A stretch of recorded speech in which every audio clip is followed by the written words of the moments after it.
It's podcast day. It's podcast day. Welcome in.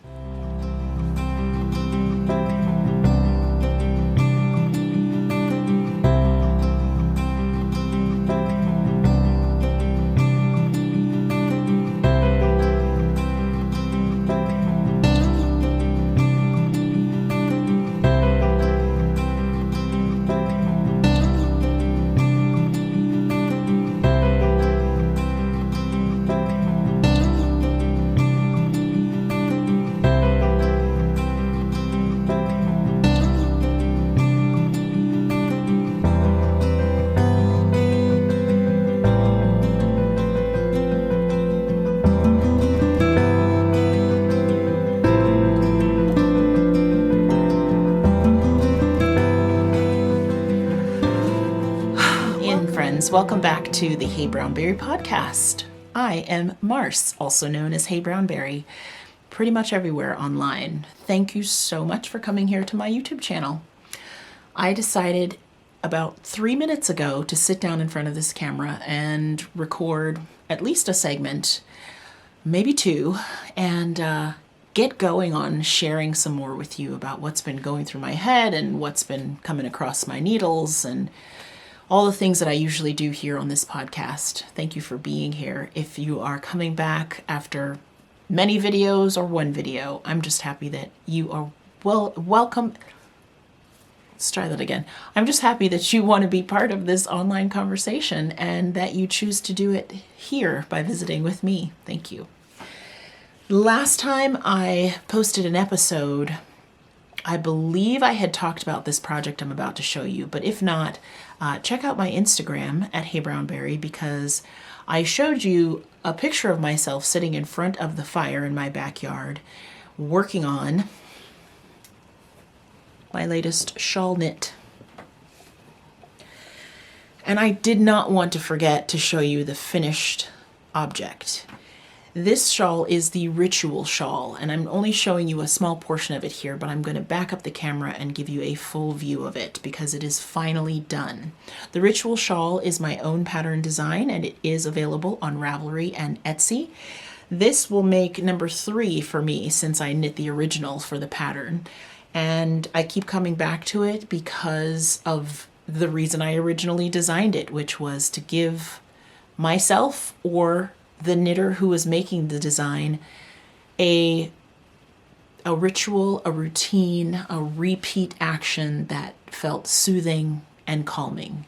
And a friend of mine, Katie, decided that she wanted to cast it on at one point, and I said, I'm going to cast on another one with you because I'm feeling like I could use some return of routine in my life. And so my third ritual shawl was put on the needles. I have included information about the yarns in here in previous episodes. I also have a Ravelry project page about the yarns in this project, but I want to show you the shawl itself now that it is bound off and done. I think I've backed up far enough. Here it is.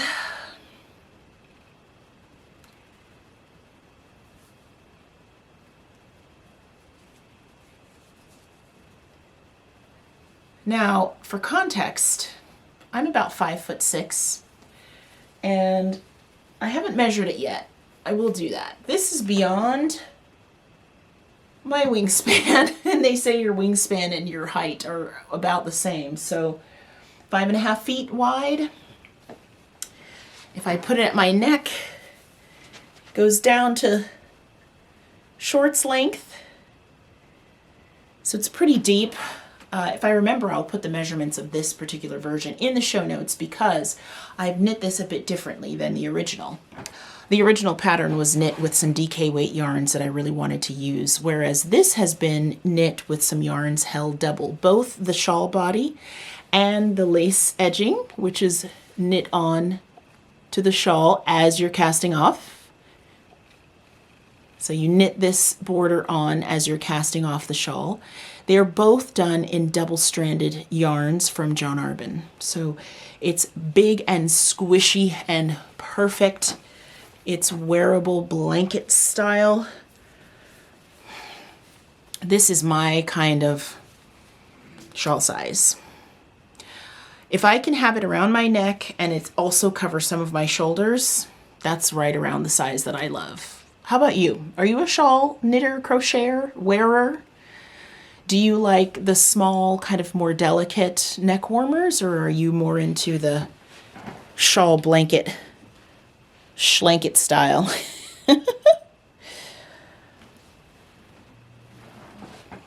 I kind of love the triple neck, chest, shoulder coverage. I can also wear this one in a traditional style.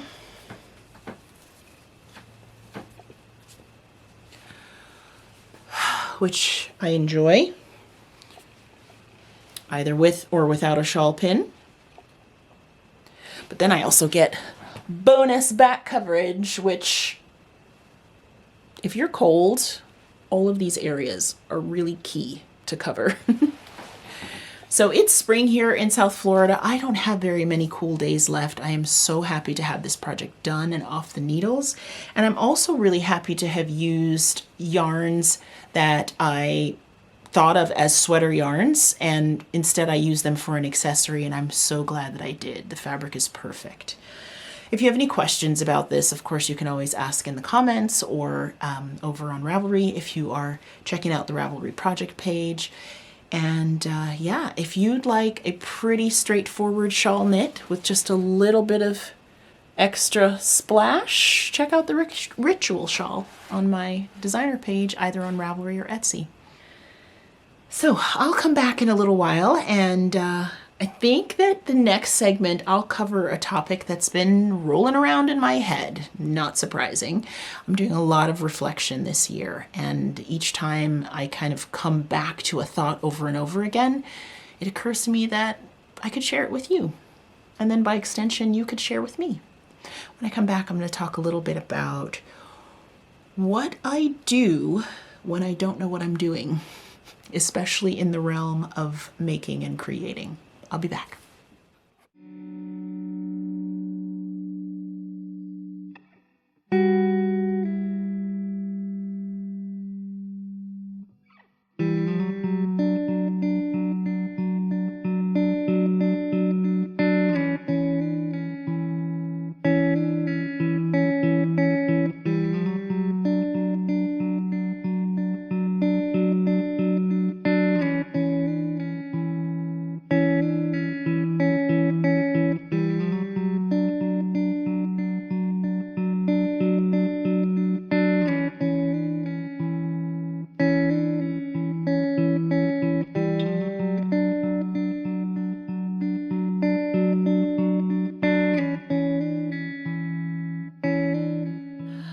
Welcome back, friends. You haven't gone anywhere. I did. I left and came back. Here I am. The idea behind this discussion topic of what I do when I don't know what I'm doing is really just something that organically I've been processing. This is now April 2021, and it is a year of reflection for me. And I feel so grateful to have this whole platform where I can record things that I'm thinking about. This particular reflection has to do with, I'm resisting the urge to say negative things about myself. I want to say, like, has to do with a character flaw that I have, and it's really not that. It's actually just my way of being when I am out of my norm, when I'm uncomfortable, when I'm being stretched. And I notice it most when I'm trying something either for the first time or when I'm doing something that I don't do very often. And it's usually something that I'm really motivated to be good at. But I am one of those people that I don't always start out with the most grace and patience with myself. And I see it a lot in my making. So I am reflecting on that. And of course, part of the reason it's come to mind is because I've been trying some new things lately. I was gifted, so I'll go maybe just in order as it comes to my mind. I was gifted some unprocessed fiber. A very kind Instagram follower offered to send me some Manx Lofton fleece, which is a breed that was unknown to me at the time. And this very kind soul had seen me talking about wanting to work with breeds that were unfamiliar to me for spinning and for knitting as well. And so they offered to send me this gorgeous bundle of Manx Lofton, which I will show you and share with you. And the most that I've really done with raw fleece and fiber in the form of locks, things that have not been through a mill process for spinning and have not yet been made into yarn, the most I had done up to this point was to have washed some gorgeous fleeces. I'm sorry, I keep saying washing fleeces. If you're not familiar with these terms, when I say fleeces, really what that calls to mind is like the entire wool, the entire piece of wool that comes off of a sheep is called a fleece. When a sheep is sheared, or another fiber animal is sheared, kind of that whole piece of unprocessed fabric could be referred to as a fleece. That's not what I mean. I actually mean I was given, I guess, some locks, and I got some from different sources. And so my experience was really just with small amounts of raw fiber, and I washed them and dried them and put them away because even getting to the point of washing and drying fiber locks was something very new to me. It was a scary process at the time. My fear had to do with not washing it properly and therefore not getting out all of the dirt and sheep poop, and also with possibly mishandling the fiber and having it all felt and matte together. So I'm still very inexperienced in that area, but with the kindness of this offer to try a new breed, the Manx Lofton, I accepted the gift, and when it arrived, I washed it up and bundled it up and put it away. So that's point number one. What I do when I don't know what I'm doing, I avoid and I procrastinate and I defer. As always, when I talk about these things, I'm in my mind, I'm already thinking, I wonder if that happens to you too. Are you like that? So yeah, if something is presented to me to try for the first time, especially with my creative work, I tend to put some part of it off. There's a hesitation there. And I know a big part of the hesitation is that I am fully aware that as a beginner, whenever I take something on for the first time, I will not be good at it. I am not one of these people that has magically discovered that I pick something up and, whoa, I'm an expert at this, or I'm naturally gifted at this. A lot of the things that I've tried, I get to a point of being good at them, but I can't put my finger on something that I've tried and immediately been good at it. Yeah, I defer because I don't want that feeling of being completely out of my depth. So I put this fiber away, and it has sat, if I looked at the tag, maybe if I remember, I'll put on the screen when I first got this fiber to give you context that it's now April 2021 and I'm talking about finally working with it. But the point is that it sat away for a long time. And my first obstacle was, after washing it, I really wasn't sure what the post-washed fiber should look like. So after washing it, I had this immediate panic thinking, a lot of this fiber is really stuck together, and it's not the pretty little crimpy locks that I've seen in other people's spinning photos.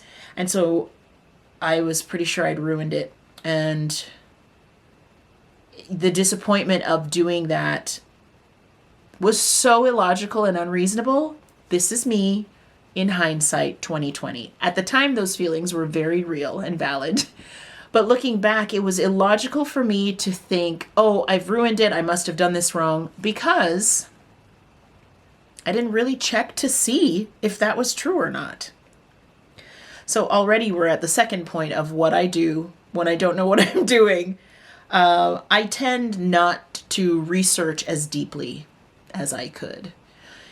So when I washed it and it came out looking what I thought was matted and possibly ruined, I know now that what I could have done was asked questions, sought out other people who may have worked with this fiber before. I could have gone simply to the internet and Googled or hit up YouTube for fiber processing for this specific breed to see that, in fact, a lot of the way Manx Lofton looks in its raw state was like what I had, but mine was clean. It wasn't until about a month ago when I joined a wonderful makers meetup on a Zoom. It was the Maker Morning with Rachel Smith and her patrons. She is the curator, proprietress, hostess of Woolen Spinning, a wonderful community centered on handspun and fiber and its uses. And I joined a Maker Morning with her and a lot of other makers, and I thought, this is a meeting of the minds. Between the 20 plus of us that were on there, I'm sure many a breed had been washed and tried. And so I thought it would be a good time to ask, have I ruined this fiber? So I showed it to the group. I asked some questions. And in fact, another lovely fiber friend, Ange, who is the owner of Yarn and Yarns in Wales, had some fiber, the same Manx that I had, and she held it up to the camera when I was asking the question, and it looked like mine. It looked the way mine had looked. And there was an instant moment of relief because I thought, oh, maybe I haven't ruined it. This is still usable. So asking that question in that moment, feeling a little bit vulnerable about it, feeling a little bit worried that it would turn out that, yes, I had ruined it, was the way to get more information and move forward. But we're talking about maybe a year of not having done that. So, yeah, this natural tendency of mine not to dig too deep, it's annoying. I can be annoyed. It's me. A lot of what I'm saying as I'm saying it out loud, it just is different manifestations of fear and self-doubt. So maybe you can relate to that with new things. So here I am a couple weeks after finally taking the advice of those amazing makers and starting to really look at this fleece and pull it apart and understand its structure. I pulled out my Fleece and Fiber source book because, hello, right on my bookshelf over there is a wealth of information from people who've spent a lot of time figuring these things out. And using that book, I understood what the fiber staples should look like. And then I got this magazine.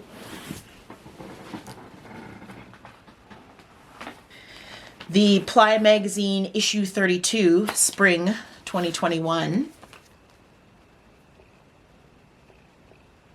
So my copy arrived in the mail after I had spent a bit of time processing the fiber.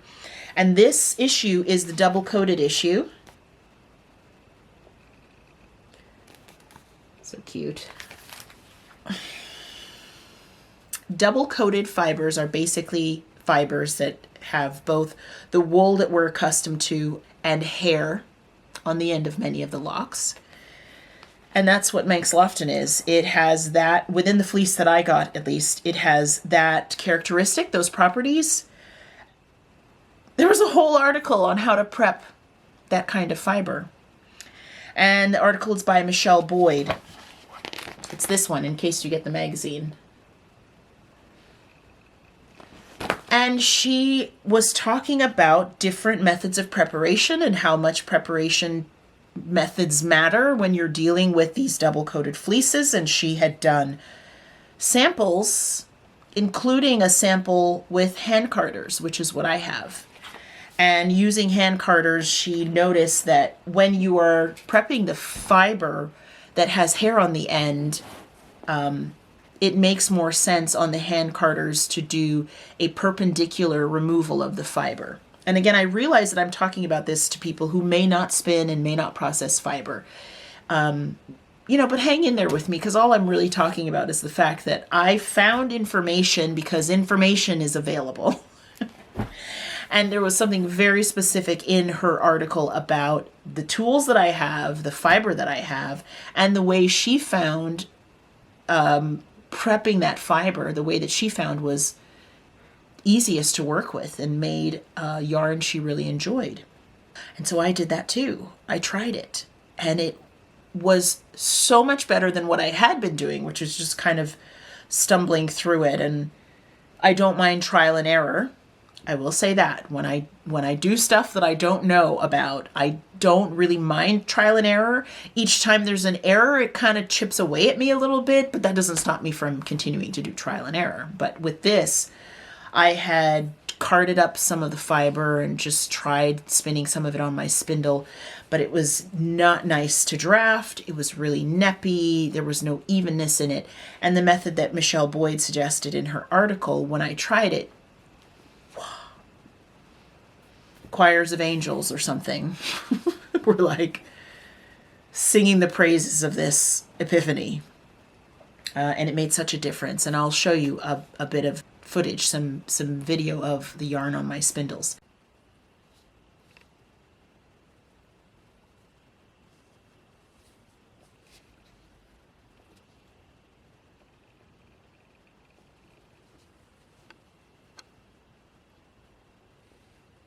And it was such a pleasant experience to feel like, wow, all these pieces have clicked together with this thing that a year ago was completely foreign to me.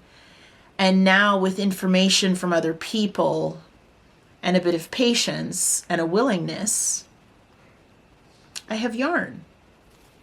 And many of you watching this will understand that I have yarn is a beautiful destination. So I am working with that yarn right now. In fact, it occurs to me that I can show you that as well, the magic of video.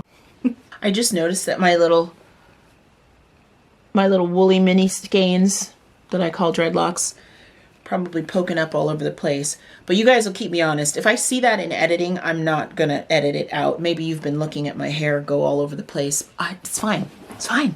It's fine. So what I did is I spindle spun up that Manx that you saw. And I just did 2 skeins about this size. They came out to 20 grams together.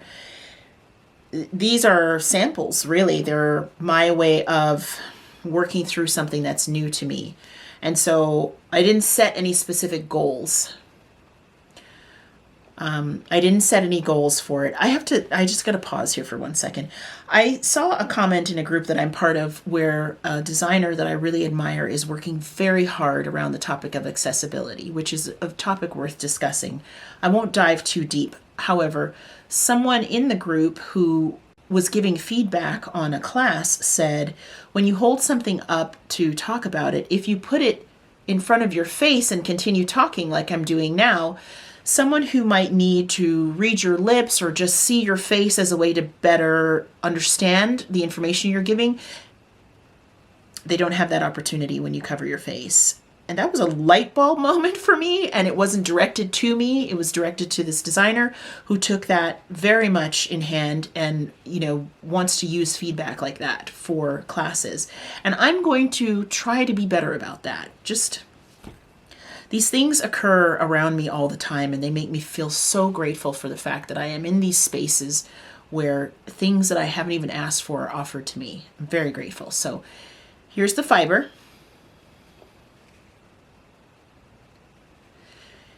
I spun it on some of my wooden spindles as a 2-ply and was really motivated to use it because I'm trying very hard to use my Handspun soon after making it. And dare I say, planning projects for it as I'm making it. Imagine that. And I found in my stash of patterns I've been wanting to make this beauty. I'm going to take the extra time to put in a picture of this hat. It's the Aspis hat by Marina Skua, and I want you to see it properly and see it in its glory with the beautiful pictures that Marina has offered to us. Marina Skua is a friend of mine. Hi, Marina, if you're watching, please check out her podcast. You will not be sorry. And you should knit some of her designs while you're at it, like I'm doing right now. I feel like small samples of Handspun are perfect for colorwork projects, large or small. You can sprinkle in your own hand spun. And I'm doing that with this hat.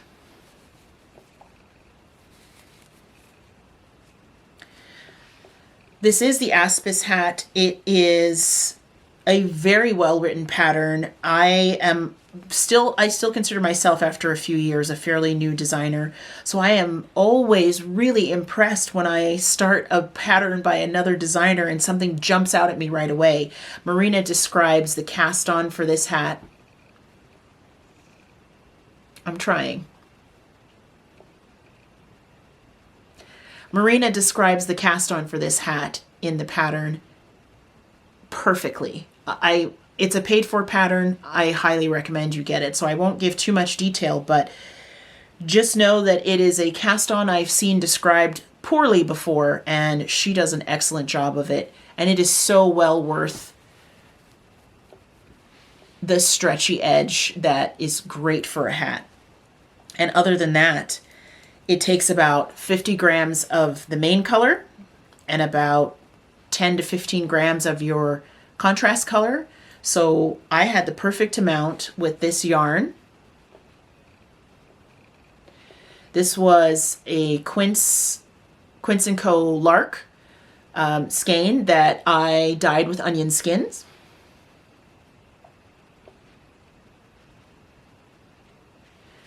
So it's a cheerful yellow color that perfectly coordinates with the Manx.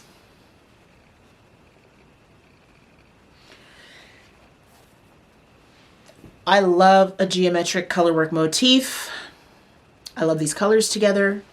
And I especially love that now I have captured, by way of a project, my journey with trying something new.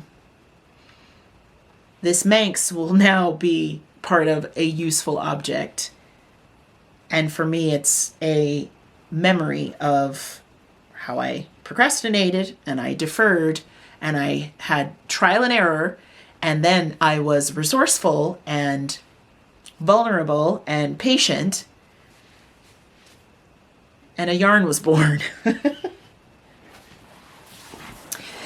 So I'm reflecting on the fact that the reason it's so obvious to me, the way I behave when something is new and unfamiliar, is because it happens almost every time.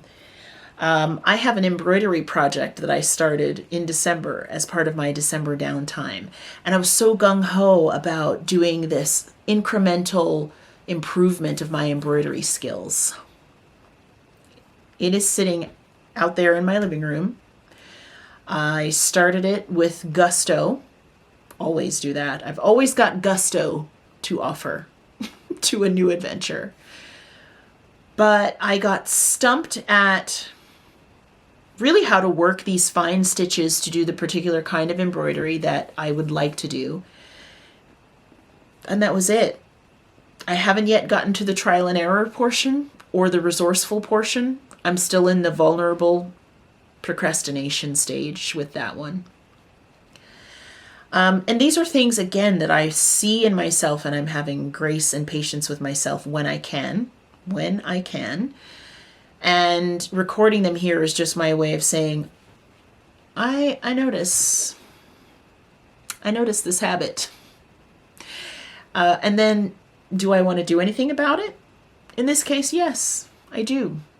Much like the review that I did several episodes back of the works in progress in a basket, that I went through and tried to decide what would happen to each of those projects.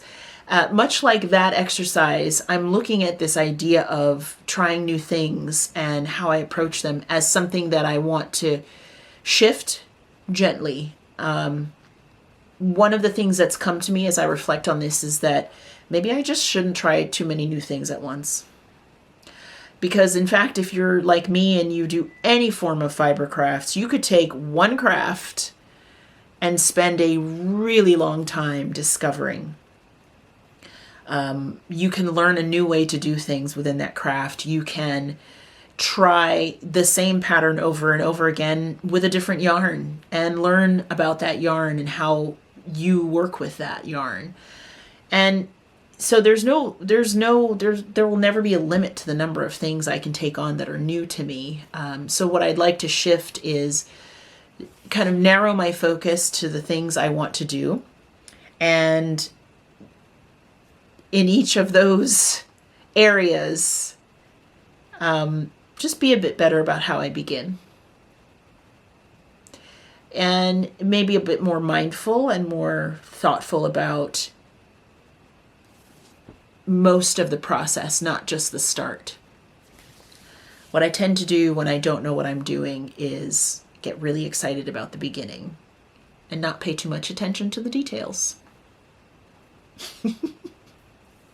Yeah, that's mostly what I wanted to say. Again, I'm hoping to encourage conversation, and I think that many of us have been in this new stage, so I think that you all will likely have a good bit to say on this topic. I hope so. And of course, I encourage you to share with me and with others.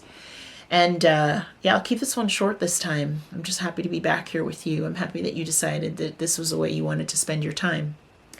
When I leave you, I'm actually going to sit down and watch a workshop on how to spin for consistency, because that's something I want to be better at. And when I don't know what I'm doing, especially with things like spinning, I have learned again and again that it's worth it to listen to some folks who've already been through that stage. So if I get an opportunity, I'll catch you up on how that went. I'm sure we'll have lots to talk about again next time. Thank you, friends, for being here. I look forward to seeing you around the interwebs. Come back again. Bye for now.